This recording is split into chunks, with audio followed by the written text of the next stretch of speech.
All right, guys, let's check out what I just got. Not long ago, I just took delivery of a 2018 BMW X3 M40. So M40s are a little rare, just so you guys know. That's the reason why I went to Carvana, because I couldn't get one locally. And I traded in my Jeep Grand Cherokee, which was an awesome car, but, you know, so forth, so on.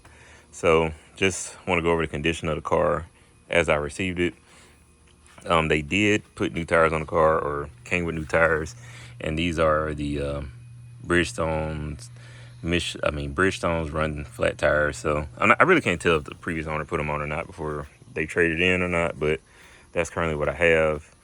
And I'm just gonna do a quick walk around. But so starting off with the front of the car, cover up paint, scuff here, that can be buffed out. I know I can buff all that out. This is a big chip here with cover up paint on it. Most of the black trim is good here. Minor scuff there to be buffed out. I'm gonna go over the interior real quick.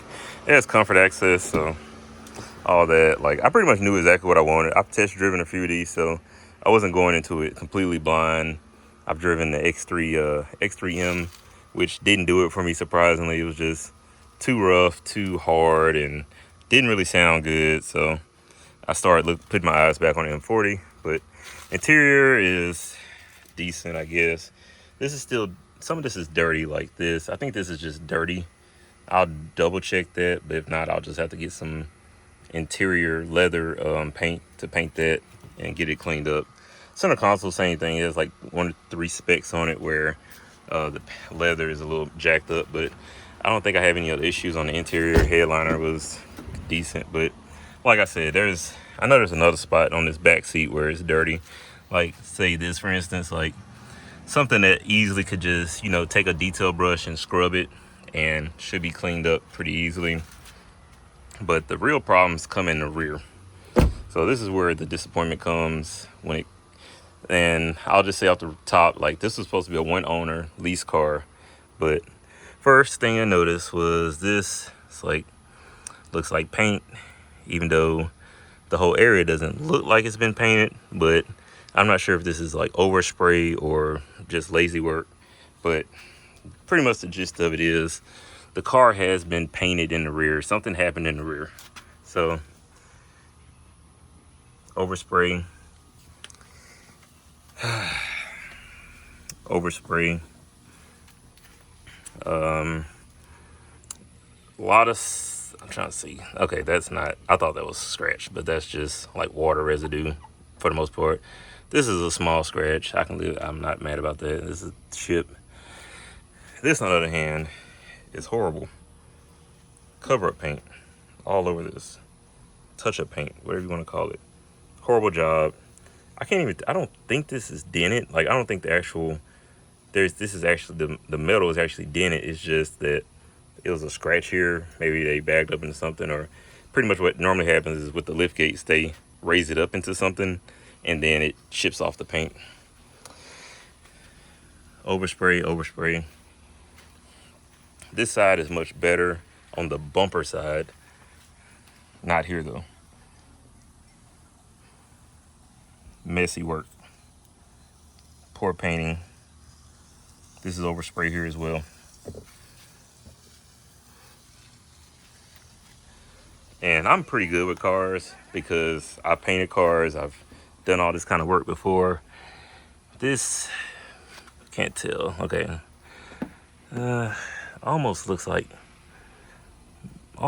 moisture in here. Like moisture's gotten in there.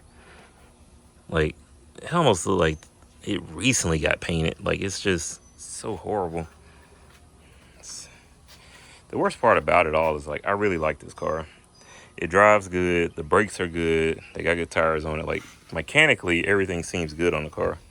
But when it comes to, like, the work done on the rear, it's like a nightmare. This right here got separated at some point in time. They used some type of adhesive, black adhesive, to keep it all together.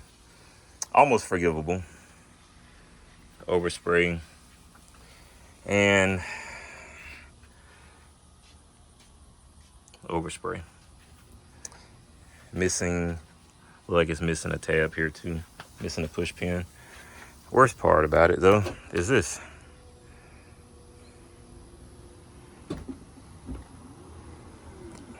So I made a lot of attempts at trying to get this thing to close automatically, repositioning stuff, but the rear lift gate won't close.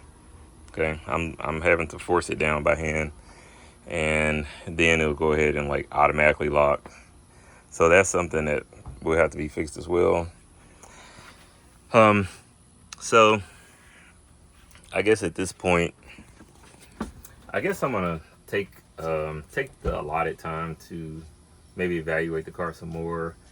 But I think that like even giving them an opportunity to fix these problems based on like what they cover or whatever it is, I'm not sure if I want to keep the car. But the deal on the car was pretty decent, but I don't know what I'm gonna do just yet.